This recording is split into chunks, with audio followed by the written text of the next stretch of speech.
CBS News legal analyst Jack Ford joins us now. Jack, good morning. Good morning, Charlie. How effective was Ms. Sandusky? I think she was probably helpful for the defense. You know, a trial is an ebb and a flow. You're never sure. Some witnesses can be good, parts of witnesses can be good. But I think she did two things for them. One, she rebutted some of the allegations, attempted to rebut some of the allegations by some of the accusers here. She said, you know, the basement wasn't soundproof. There weren't people down there with him for hours on end. She never heard anybody screaming at all. Those are important facts. But she also, I think, tended, the defense hopes, to humanize it. You know, the prosecution has been demonizing Jerry Sandusky through this whole trial. It's part of what they do.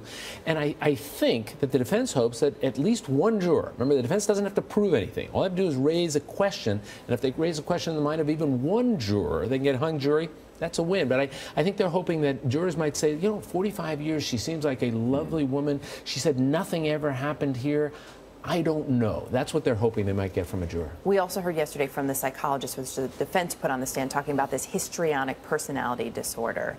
How effective was that testimony? Well, what you have to realize is this is not an insanity defense. You know, insanity defense requires you to say, yes, I did it, but here's why. I was criminally insane.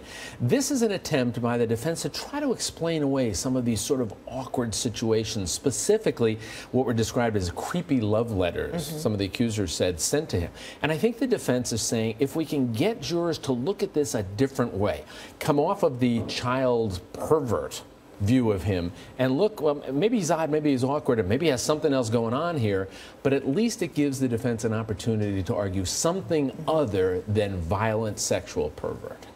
So should he take the stand now? Boy, Charlie, that's such a... I've gone back and forth on it. I always thought that he kind of had to, and I still think that. I believe it. I know it's a hard decision. There's some disagreement in the defense camp, as a matter of fact. I wouldn't be surprised to see him taking the stand here. Although, after having heard his wife's testimony and the psychologist's testimony, they might take a look at this and say, you know what, we got all the best we could get in here without the downside of him being on the stand. But it sounds to me as if he's going to. Thank you, Jack. All right, Charlie.